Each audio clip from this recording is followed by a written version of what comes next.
성도 여러분, 히브리서 7장 1절, 2절, 3절 중심으로 오늘 또 히브리서 강의 벌써 13번째 시간입니다. 오늘은 살렘 왕 멜기세덱이라는 제목의 말씀이에요. 매우 어려운, 또 성경에 자주 등장하지 않는 그런 이름입니다. 우리는 지금 이제 성경 역사상 가장 신비한 인물 중에 한 사람을 다루고 있습니다. 그의 이름이 바로 우리가 방금 읽었던 멜기세덱이라고 하는 왕입니다. 멜기세덱은 아마 여러분들 제가 히브리서 강의 8번째, 9번째, 8번째 강의 때 잠깐 언급됐던 우리의 왕, 우리의 대제사장 그리스도라는 제목으로 히브리서 5장 1절부터 10절을 설교할 때 잠깐 언급했던 인물이기도 합니다. 그때 제가 여러분들에게 멜기세덱의 이름의 뜻을 말씀을 드렸어요. 그 뜻이 무엇인지 혹시 기억하십니까? 예, 기록을 해 놓으셨으면 아마 좀 아실 수도 있을 텐데, 멜기세덱이라고 하는 이름은 멜레크와 체데크의 합성어입니다. 멜레크 하면 히브리어로 왕이에요. 체데크 하면 의, 공의, righteousness라고 하는 영어인데 의입니다. 그러므로 멜기세덱의 이름의 뜻은 무엇일까요? 의의 왕입니다. 그렇죠? 우리가 방금 읽은 본문 2절에서도 이 왕을 가리켜서 의의 왕이다라고 했습니다. 여러분들께서는 성경을 읽으면서요, 종종 특별히 창세기를 읽으면서 또 히브리서를 읽으면서 이 멜기세덱이라고 하는 이름을 읽었고 들어보셨을 것입니다. 하지만 도대체 이 멜기세덱이 어떤 인물인가? 이 멜기세덱이 과연 우리와 어떤 상관이 있는가? 이것을 깊이 생각하거나 아마 잘 알지 못했을 것입니다. 그만큼 성경에 이 멜기세덱이라고 하는 인물이 자세하게 설명되어 있지 않기 때문이죠. 그만큼 멜기세덱은 어떤 의미에서 신비한 인물이고 또 어떤 신학자에 따르면 모호한 인물, 확실하게 알 수 없는, 이해할 수 없는 인물입니다.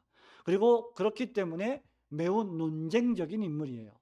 이 사람이 누군가에 대해서 많은 다양한 견해들이 있어 왔습니다. 자, 우리는 이미 히브리서 강해를 진행하면서요, 한두 차례, 오늘 제외하고 한두 차례 멜기세덱 왕에 대하여 언급했습니다. 멜기세덱은 히브리서에서 총 3번, 3차례 등장합니다. 가깝게는 여러분 어디 있어요? 6장 20절입니다. 한번 읽어볼까요? 6장 20절 시작. 그리로 앞서가신 예수께서 멜기세덱의 반차를 따라 영원히 대제사장이 되어 우리를 위하여 들어가셨느니라. 예. 그리스도께서 이미 들어가셨기 때문에 우리는 안전하다, 확실하다, 우리의 구원은 확실하다, 이 말씀인데, 그 그리스도께서 누구를 따라? 멜기세덱의 반차를 따라 들어가셨다, 이렇게 쓰고 있습니다. 그리고 좀 더 멀게는 그 앞에 5장 5절과 6절입니다. 또 한번 찾아서 읽어볼까요? 5장 5절 6절 시작. 또한 이와 같이 그리스도께서 대제사장 되심도 스스로 영광을 취하심이 아니요 오직 말씀하신 이가 그에게 이르시되 너는 내 아들이니 내가 오늘 너를 낳았다 하셨고, 또한 이와 같이 다른 데서 말씀하시되 네가 영원히 멜기세덱의 반차를 따르는 제사장이라 하셨으니라고 쓰고 있습니다. 그리고 오늘 읽은 히브리서 7장에서 3번째 멜기세덱, 멜레크 체데크라고 하는 합성어의 이름이, 왕이 등장합니다. 오늘 히브리서 강의 13번째 시간입니다. 오늘 살렘 왕 멜기세덱이라는 제목으로 첫 번째로 이 멜기세덱이라고 하는 인물이 어떤 인물인지, 그 정체가 무엇인지를 살펴보고요. 두 번째로 이 멜기세덱 왕이 예수 그리스도와 어떤 관계가 있는지, 두 가지를 생각하면서 하나님이 오늘 저녁에 우리에게 예비하신 은혜를 나누기 원합니다. 첫 번째로 이 멜기세덱은 타락한 구약 시대에 하나님을 배역했던 수많은 사람들이 있었는데, 그 가운데 하나님을 배역하고 타락한 수많은 사람들 가운데서도 완전히 그 속에서 완전히 의롭게 거룩하게 살았던 실존 인물로서의 왕입니다. 말하자면 죄를 지어 타락한 세상 속에서 수많은 사람들이 죄를 범하고 악을 행하는데 그 가운데서도 이 멜기세덱 왕만큼은 완전히 의롭고 거룩하고 경건한 삶을 살았던 인물이다. 여러분 1절, 2절 우리 한 번 더 천천히 읽어볼까요? 시작. 이 멜기세덱은 살렘 왕이요 지극히 높으신 하나님의 제사장이라. 여러 왕을 쳐서 죽이고 돌아오는 아브라함을 만나 복을 빈 자라. 아브라함이 모든 것의 10분의 1을 그에게 나누어 주니라. 그 이름을 해석하면 먼저는 의의 왕이요 그 다음은 살렘 왕이니 곧 평강의 왕이요 라고 했습니다. 히브리서 설교자는 멜기세덱을 소개하면서 멜기세덱의 정체를 우선 살렘 왕이요 하나님의 제사장이다 라고 했습니다. 구약 성경을 좀 아는 사람이라면, 또 구약의 열왕기 상하를 좀 읽은 사람이라면, 역대기 상하를 읽은 성도라고 한다면 이 말이 좀 이상하게 들려야 됩니다. 왜냐하면 구약 시대에 왕과 제사장, 왕직과 제사장직은 결코 겸하여 할 수 없는 직무였기 때문입니다. 왕이면서 그 누구도 동시에 제사장일 수는 없습니다. 왕이 있고 제사장이 있어요. 또 따라서 제사장이면서 왕권을 소유하여 왕의 행세를 할 수 있는 사람도 아무도 없었습니다. 그런데 멜기세덱은 놀랍게도 이 두 가지 직분을 모두 소유한 인물입니다. 왕이면서 하나님의 크신 하나님의 제사장이었다. 제사장이면서 왕이었다. 매우 특별한 인물이면은 틀림이 없는 거죠. 그런데 이 멜기세덱이 여러 왕을 쳐서 죽이고 돌아오는 길에 아브라함을 만났다. 돌아오는 길에 있던 아브라함을 만났다고 했습니다.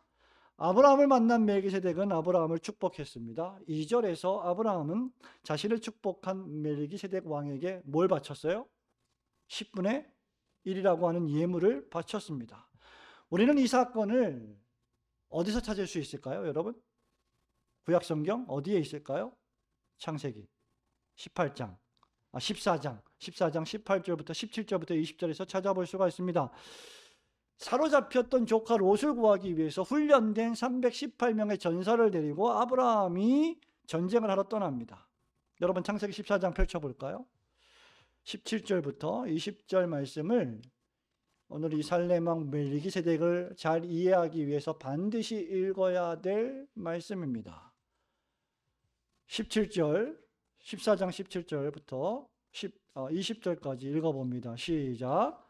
아브라함이 그돌라오멜과 그와 함께한 왕들을 쳐부수고 돌아올 때에 소돔 왕이 사회 골짜기 곧 왕의 골짜기로 나와 그를 영접하였고, 살렘 왕 멜기세덱이 떡과 포도주를 가지고 나왔으니 그는 지극히 높으신 하나님의 제사장이었더라. 그가 아브라함에게 축복하여 이르되 천지의 주제이시오 지극히 높으신 하나님이여 아브라함에게 복을 주옵소서.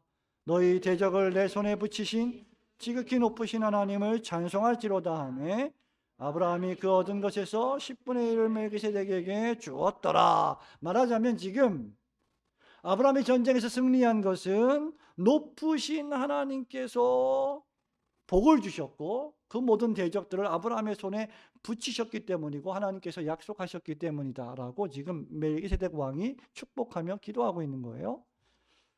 여러분 이 말씀은 뭘 의미합니까? 멜기세덱이라고 하는 왕은 역사상 실존했던 인물이었고 아브라함을 만났던 인물이었다는 겁니다. 물론 우리는 성경 전체를 통해서 이 멜기세덱 왕에 대하여 많은 정보를 가지고 있지 않습니다. 왜냐하면 성경이 멜기세덱에 대해서 많이 말하고 있지 않기 때문이죠. 하지만 이 적은 정보를 통해서도 우리가 알 수 있는 것은 멜기세덱은 살렘의 왕이었다. 즉 예루살렘의 왕이었다. 시온의 왕이었다는 것이고 그가 아브라함을 만나서 그를 위하여 축복하며 기도했다는 사실을 알 수 있고, 아브라함은 그런 살렘 왕 멜기세덱에게 하나님에게나 바치는 10분의 1을 바쳤다는 사실을 알 수 있습니다. 멜기세덱은 아브라함을 위하여 축복 기도를 해주었고 창세기에 따르면 그에게 떡과 포도주까지 주어서 전쟁하고 돌아온 정말 지치고 피곤한 아브라함의 육신과 영혼을 만족하게 했고 그 필요를 채워주고 시원하게 해 주었습니다. 많은 신학자들이 이를 가리켜서 아브라함이 전투에서 승리한 것은 하나님께서 아브라함과 맺은 은혜 언약의 증표다라고 말합니다. 그죠? 여러분 창세기 12장에서 하나님께서 아브라함을 축복하시죠?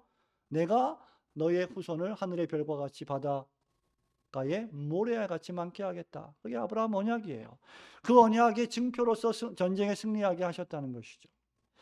그래서 승리의 때에, 이 승리의 때에 멜기세덱 왕은 아브라함의 승리를 축하하기 위하여 아브라함에게 왔고, 그 축복과 그 승리를 기념하고 그 축복의 기도와 떡과 포도주를 통하여 아브라함의 승리를 보증해 주는 은혜 언약의 표식을 우리에게 보여주었다는 것입니다. 그런 멜기세덱에게 아브라함은 10분의 1을 바침으로 이 멜기세덱 왕이 매우 신적인 존재인 것처럼 간주하고 있음을 우리는 알 수 있습니다. 또한 우리는 이 멜기세덱의 이름에 좀 주의를 기울일 필요가 있어요. 이미 우리는 멜기세덱이 의의 왕이라는 것을 언급했습니다. 자, 여러분, 의의 왕 한번 생각해 보세요. 왕은 왕인데 어떤 왕이에요? 의의 왕, 그죠? 강력한 왕, 뭐 아주 용맹스러운 왕, 이런 말 많이 해요. 인자한 왕, 이런 말 많이 하는데 의의 왕이라고 하는 말 사용하기 좀 자주 들어보기 어렵죠. 근데 이분은 의의 왕이에요. 의로운 왕, 매우 경건한 왕, 공의를 베푸는 왕이었습니다. 그가 살았던 시대는 어떤 시대였느냐? 구약 시대 가운데서 가장 타락한 시대, 소돔과 고모라의 시대, 가나안의 타락의 시대였습니다. 죄와 악이 관영했고 남자가 남자와 더불어 부끄러운 성행위를 하는 매우 극심하게 타락한 시대였습니다. 그런데 그런 시대에 멜기세덱은 의의 왕이었다. 소돔과 고모라 가나안의 극심한 타락과 부도덕의 한가운데에서 멜기세덱은 의로웠습니다. 종교개혁자 요한 칼빈은 그래서 이 창세기 본문을 주석하면서 이렇게 말합니다. 세상이 타락한 가운데 그 땅에서 오직 그만이 의롭고 신실하게 신앙을 돈독히 하고 수호하는 사람이었다. 다 타락하고 다 죄를 짓는데 똑같이 타락하고 죄를 짓지 않고 멜기세덱은 의롭고 신실하게 신앙을 돈독히 하고 그 신앙을 지켜나간 사람이었다. 이렇게 주석을 했습니다. 여러분, 더 나아가서 의의 왕 멜기세덱은 살렘 왕이었습니다. 살렘은 예루살렘이며 교회를 상징하는 시온을 의미합니다. 살렘의 뜻은 무엇일까요, 여러분? 예루살렘 할 때 살렘의 뜻은 뭐예요? 평강입니다. 평화, peace, 평강이에요. 여기서 히브리인들의 인사말인 샬롬 또는 샬로마이카라고 하는 단어가 나왔습니다. 멜기세덱은 전쟁이 난무하는, 사람이 사람을 죽이고 찌르고 피 흘리기를 좋아하는 그 시대, 그 난리와 난리, 소문과 소문 속에서 유일하게 평강을 선물해 줄 수 있는 왕이었습니다. 난리와 난리, 소문과 소문 속에서 재앙과 전쟁의 한복판에서 자고 일어나면 정말로 안 좋은 소식만 들리는 세상 속에서 의로 통치하던 평화의 왕, 그가 멜기세덱 왕이었습니다. 멜기세덱 왕은 의와 평강으로 예루살렘을 통치하면서 부패하고 타락한 세상 속에서 의롭고 경건하게 살아갔던 왕이었습니다. 성도 여러분, 이런 왕을 한 나라의 왕으로, 한 백성의 왕으로 모신 그 나라와 그 백성들은 얼마나 행복할까?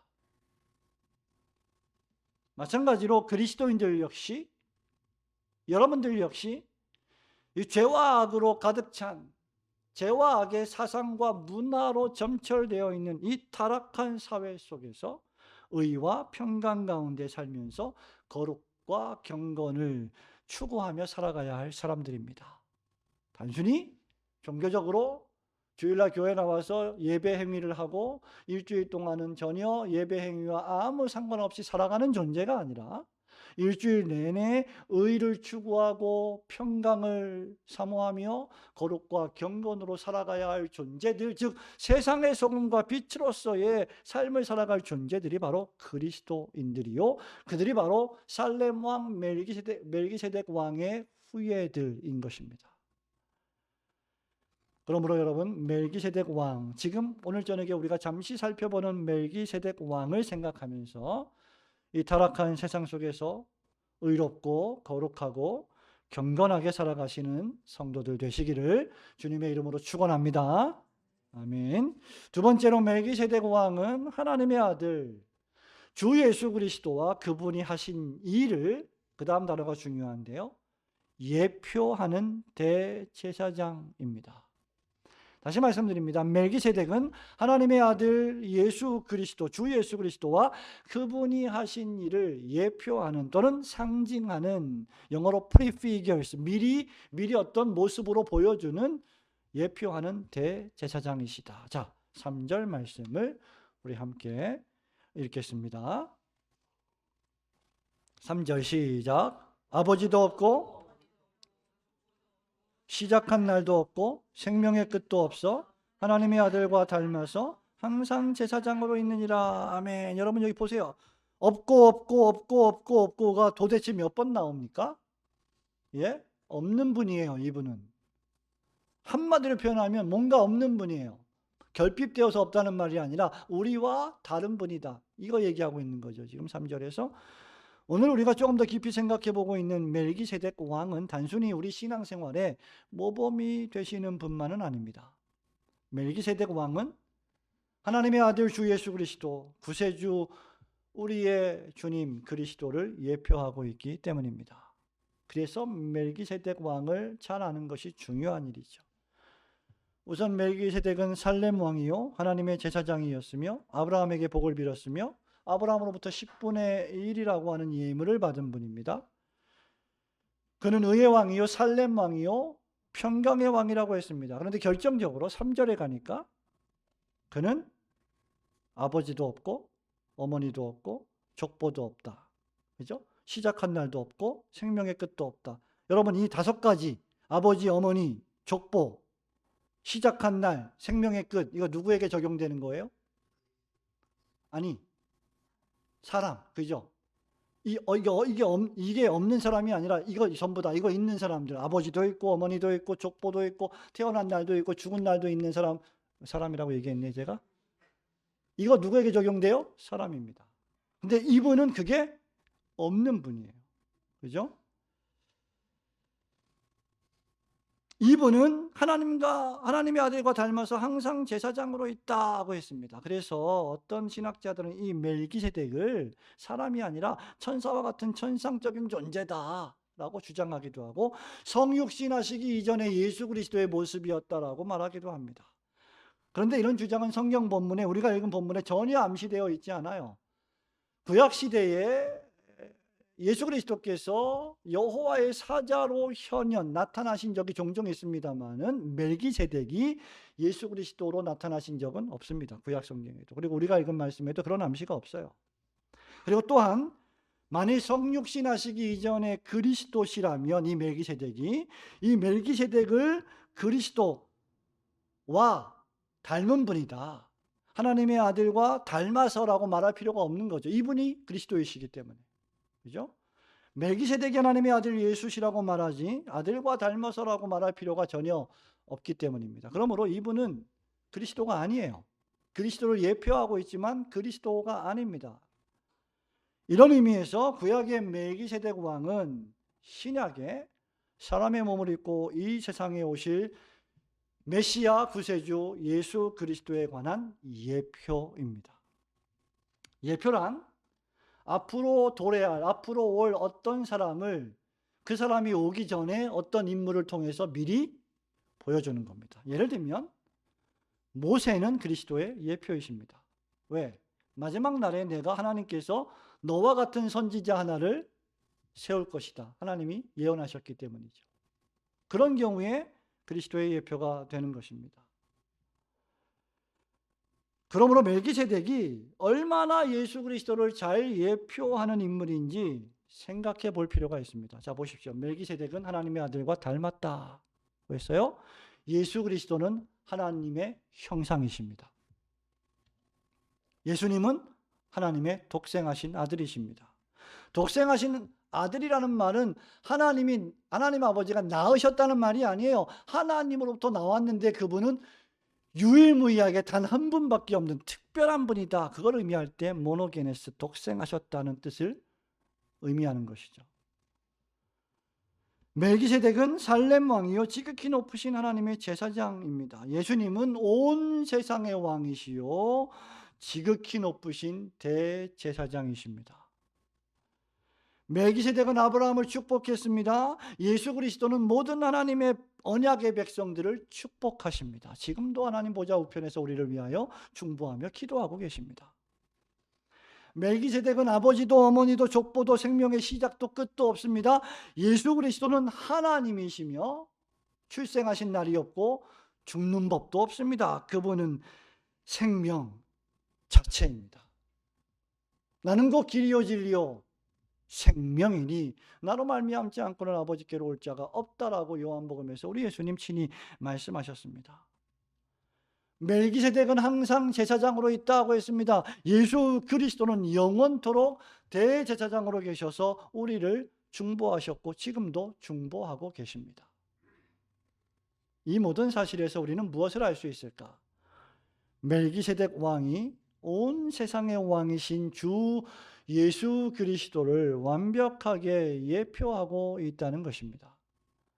결국 이 본문 말씀의 주인공은 구약시대에 소돔과 고모라 시대에 실존했던 그 실존 인물인 멜기세덱 왕이 아니라, 이 본문의 주인공은 멜기세덱이 아니라 멜기세덱을 통해서 보여주고자 하는 신약의 우리의 구세주 예수 그리스도이십니다.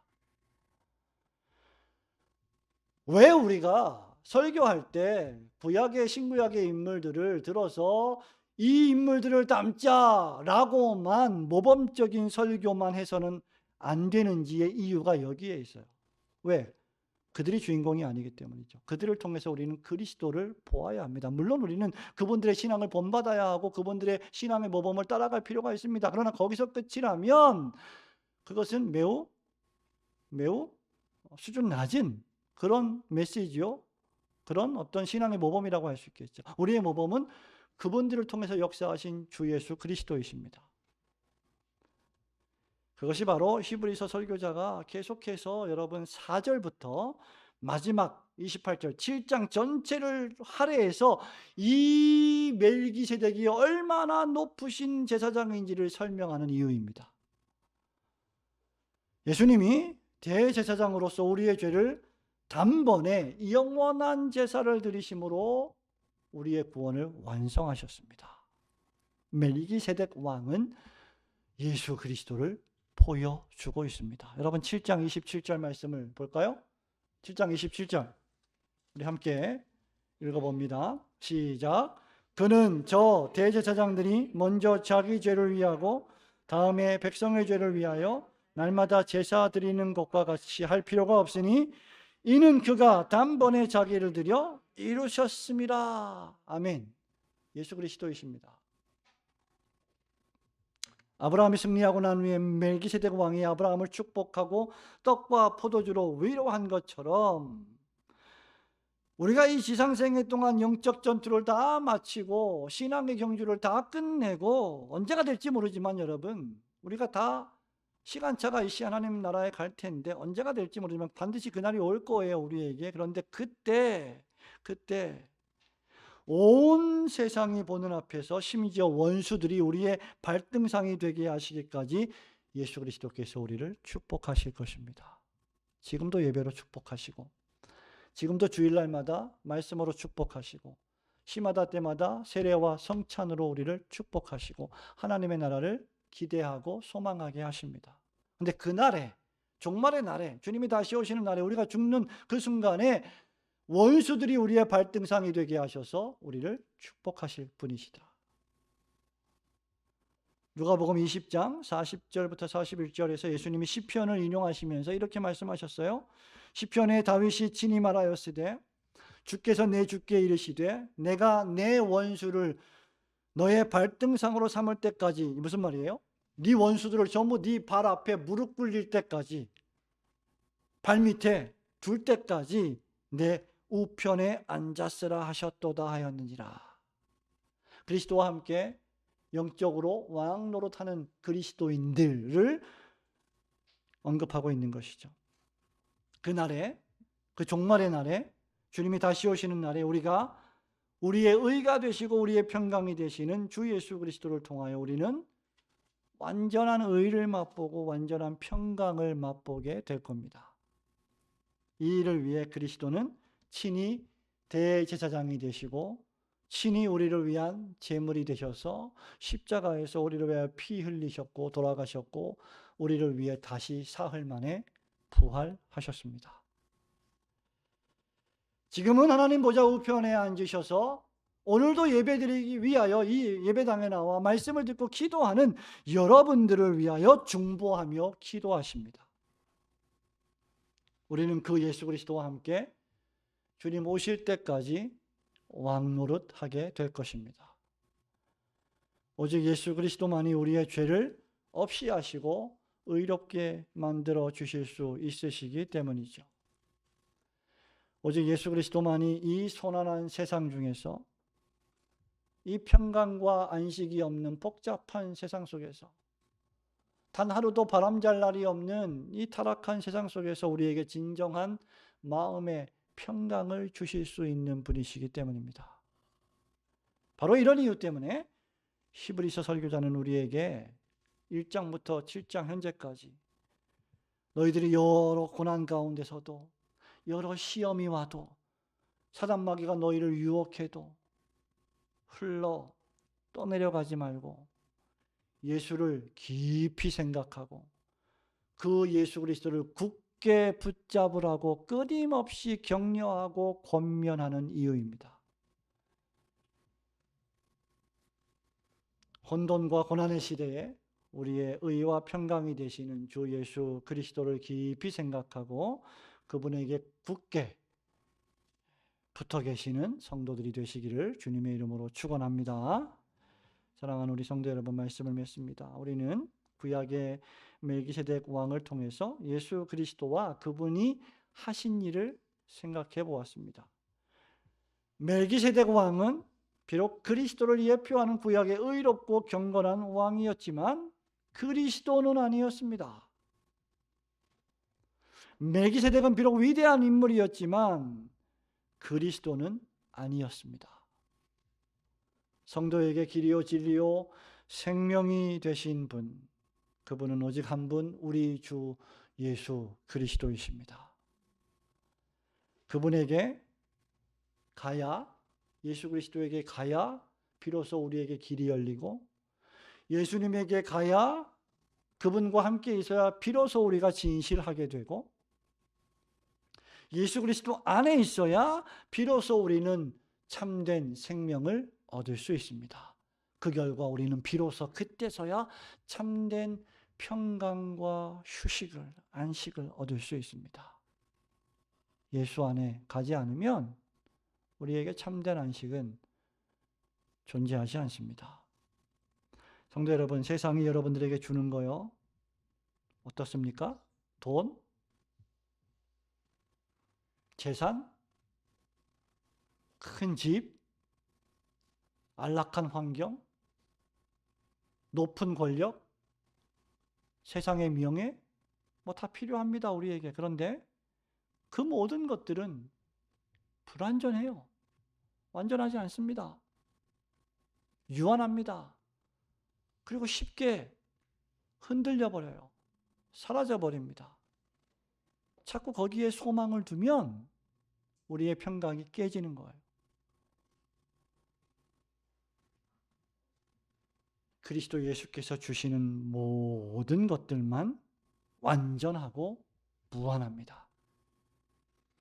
우리 주님이 요한복음 6장 35절에서 이렇게 말씀하십니다. 나는 생명의 떡이니. 여러분, 이 짧은 하나의 문장, 나는 생명의 떡이니. 여러분, 우리가 떡을 먹어요? 빵을 먹어요? 밥을 먹어요? 왜요? 죽지 않으려고, 살려고. 근데 그걸 아무리 먹어도 우리는 죽습니다. 죽어가고 있습니다. 그런데 예수님은 생명의 떡이다. 이 떡을 먹으면 죽지 않는다. 예수님 하신 말씀이에요. 내게 오는 자는 결코 줄이지 아니할 터이요 나를 믿는 자는 영원히 목마르지 아니하리라고 말씀하셨습니다. 오직 예수님께 나아가야만 참된 만족이 있습니다. 오직 예수 그리스도 안에만 참된 생명이 있습니다. 오직 예수 그리스도를 굳게 믿어야만 참된 마음의 평강이 있습니다. 오직 그리스도 안에 있어야만 저와 여러분이 비로소 진정으로 의롭게 될 수 있습니다. 그러므로 여러분, 오늘 수요일 날 예배드리고 말씀 듣고 기도하러 나오신 여러분, 세상이 주는 헛되고 헛된 것들로 여러분의 영혼을 허망하게 채우지 마십시오. 거기에 너무 즐거워하지 마십시오. 예수 안에 있는 것으로 즐거워하셔야 합니다. 예수 안에 있는 것으로 감사해야 합니다. 오직 주 예수 그리스도 안에서 참되게 만족하시고 기뻐하시는 성도들이 되시기를 주님의 이름으로 축원합니다. 아멘.